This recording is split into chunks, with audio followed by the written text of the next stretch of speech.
नमस्कार, मैं हूं संजय पुगलिया और मैं हूं संदीप चौधरी। IBN 7 पर जारी है पोस्ट पोल सर्वे पर हमारा खास कार्यक्रम।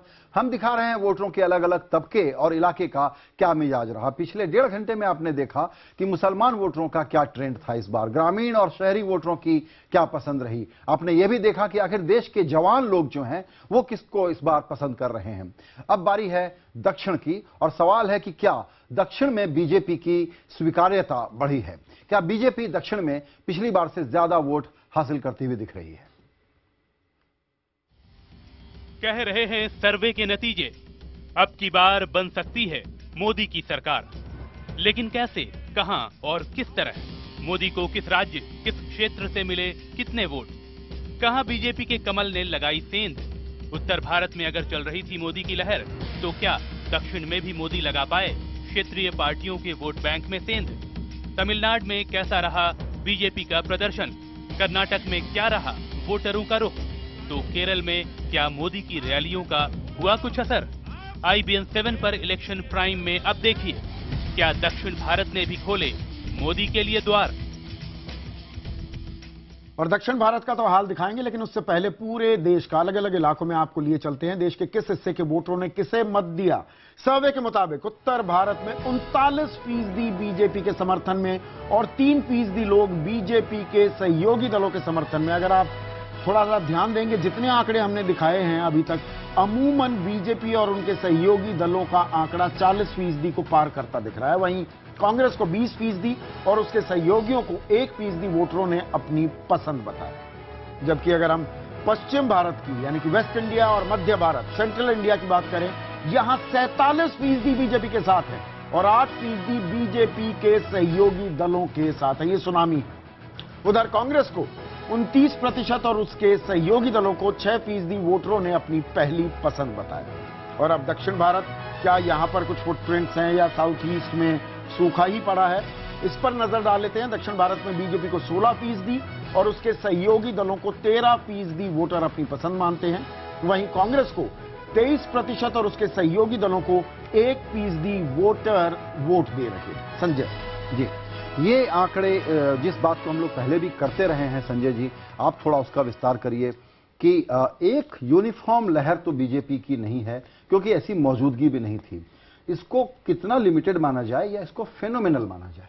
देखिए, हमने चर्चा शुरू की थी दक्षिण के राज्यों से, और दक्षिण के राज्यों में ये जो 4 राज्यों को हमने मिला के दक्षिण भारत बनाया है, अगर इन दक्षिण के राज्यों में 16% वोट बीजेपी को मिल रहे हैं, जो पहले अगर 2009-2004 के चुनाव में देखेंगे तो निश्चित रूप से वो कोई 5-7% का आंकड़ा होता था। इसमें कर्नाटक की एक अहम भूमिका है। अगर कर्नाटक को इसको बाहर कर दें तो भी आप देखेंगे कि इसमें जैसे आंध्र प्रदेश है, केरल है और जो तमिलनाडु का इलाका, इन सब राज्यों में भी मुझे लगता है कुछ न कुछ बीजेपी को वोट दिखाई पड़ रहे हैं। जो हमने कल चर्चा की थी, जिसकी करीब 10-12% वोट बीजेपी को मिल रहे हैं, और अपने आप में ये बहुत अभूतपूर्व एक तरह का ऐतिहासिक होगा बीजेपी के लिए कि इन सभी राज्यों में 2-2 डबल डिजिट में इनके वोट्स मिल रहे हैं, 12%, 14%, 10%।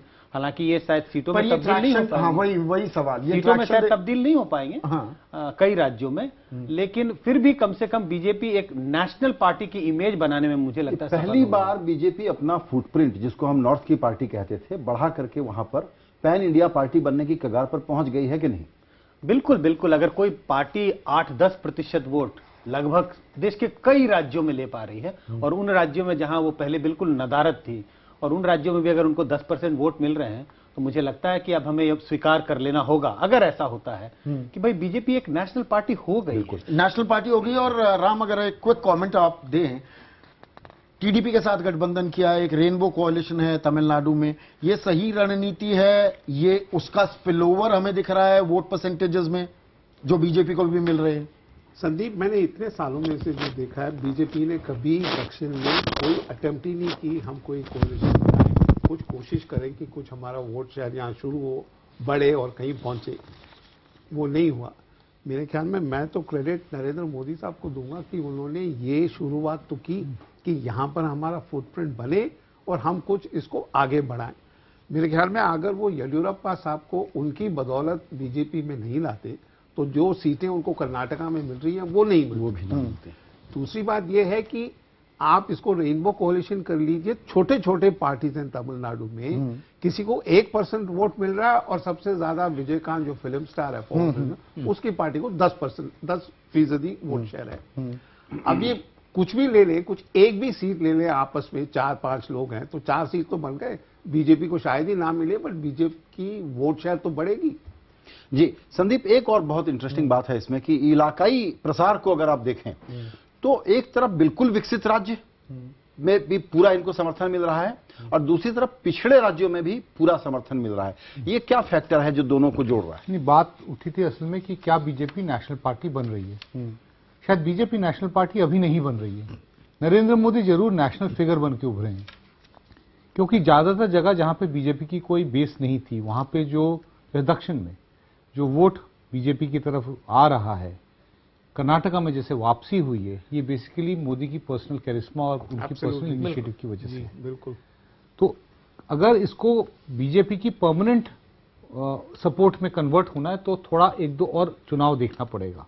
तो जो देश के दिल में जो इन्होंने एक्सपेरिमेंट किया है नीलांजन, शतरफ जो इन्होंने, कांग्रेस ने शतरफ नहीं बढ़ने दिए, इन्होंने स्टेट लीडर्स को बढ़ावा दिया है। मध्य प्रदेश की बात करें, राजस्थान की बात करें, खुद गुजरात में भी नरेंद्र मोदी को बढ़ावा मिला। वो काम करना पड़ेगा। भारतीय जनता पार्टी में पहली बार ये हो रहा है कि कोई राष्ट्रीय लेवल पे नेता जो है स्टेट से उभर के आ रहा है। आज तक भारतीय जनता पार्टी में कभी तक नहीं हुआ है। ये बहुत मेजर डेवलपमेंट है कि भारतीय जनता पार्टी ने स्पेस क्रिएट किया कि किसी रीजनल पार्टी को आके नेशनल में आके पूरी तरह से पार्टी को हावी होगा। बीजेपी ने, आरएसएस ने किया, वो इसलिए नहीं किया क्योंकि वो चाहती थी, इसलिए चाहती थी, ग्रास रूट से प्रेशर इतना था कि उनको मजबूर होकर करना पड़ा। अगर नहीं करते तो शायद उनके रैंक्स में विद्रोह हो जाता।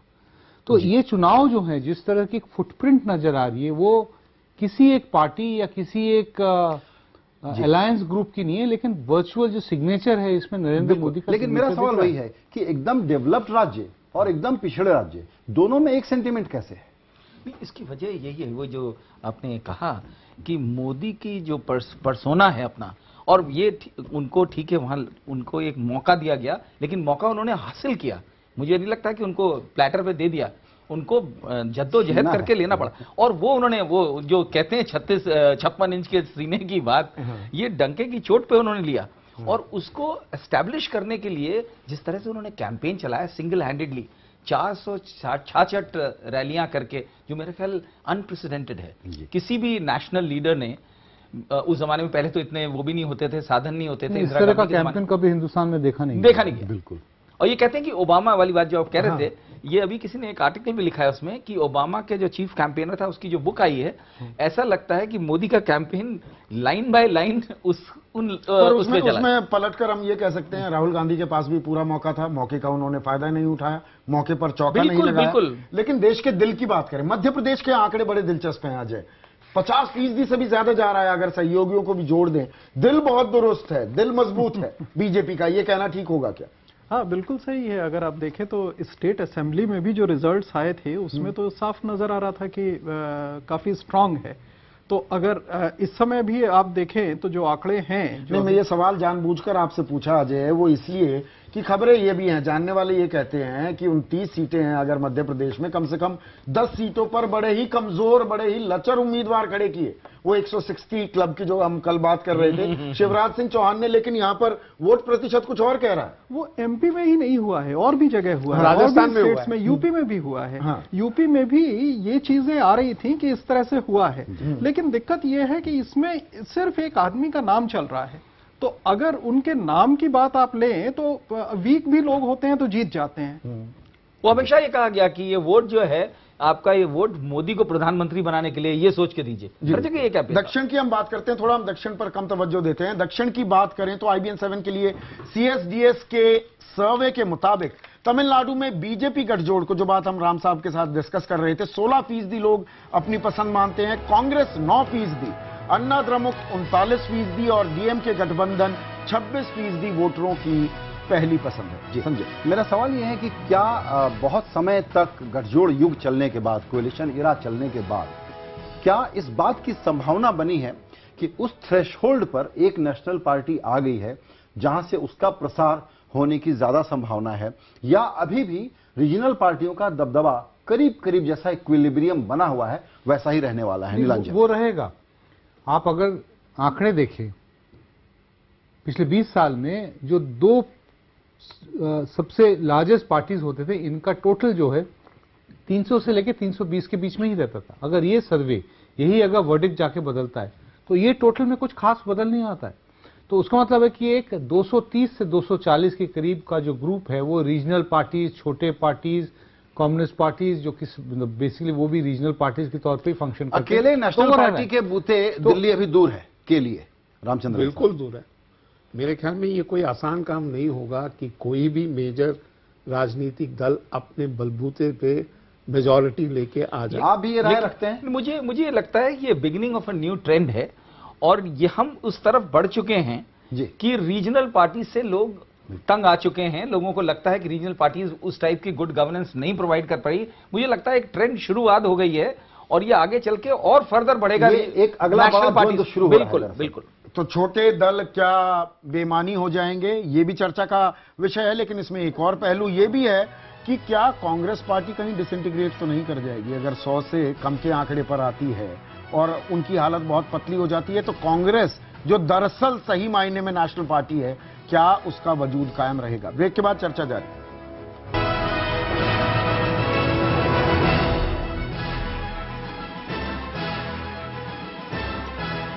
अब इलाकेवार तस्वीर बता रहे हैं किसको कहां कितने वोट पड़े, कौन पहली पसंद, कौन फिसड्डी। केरल की बात करें तो यहां यूडीएफ 45% और एलडीएफ 40% वोटरों की पसंद है, जबकि 10% वोटरों की पसंद बीजेपी 10% और 3% की पसंद आम आदमी पार्टी है।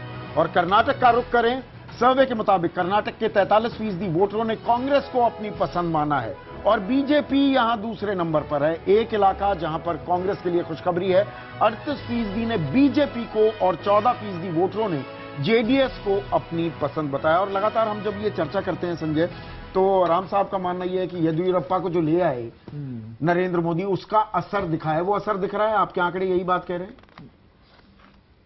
आपसे सवाल, कर्नाटक में येदियुरप्पा को लेकर आना, क्या उसका कुछ पॉजिटिव इंपैक्ट हुआ? जो जमीन खोदी थी विधानसभा चुनाव में, उसे थोड़ा वापस लाने में कामयाब रही है बीजेपी? बहुत बंटे हुए दिखाई पड़ रहे थे कर्नाटक के वोटर। जब इस सवाल को हमने पूछा था प्री पोल में भी और पोस्ट पोल में भी सर्वे में पूछने की कोशिश की कि क्या येदियुरप्पा को लाना आप सही समझते हैं या गलत समझते हैं, बीजेपी के वोटरों के बीच में बड़ा बटा हुआ ओपिनियन था। तो ये कह पाना कि सचमुच उससे फायदा हो रहा है या नुकसान हो रहा है, ये बड़ा मुश्किल सा बात है। बहुत टाइट रोप था, क्या उसे लाया जाए या ना लाया जाए।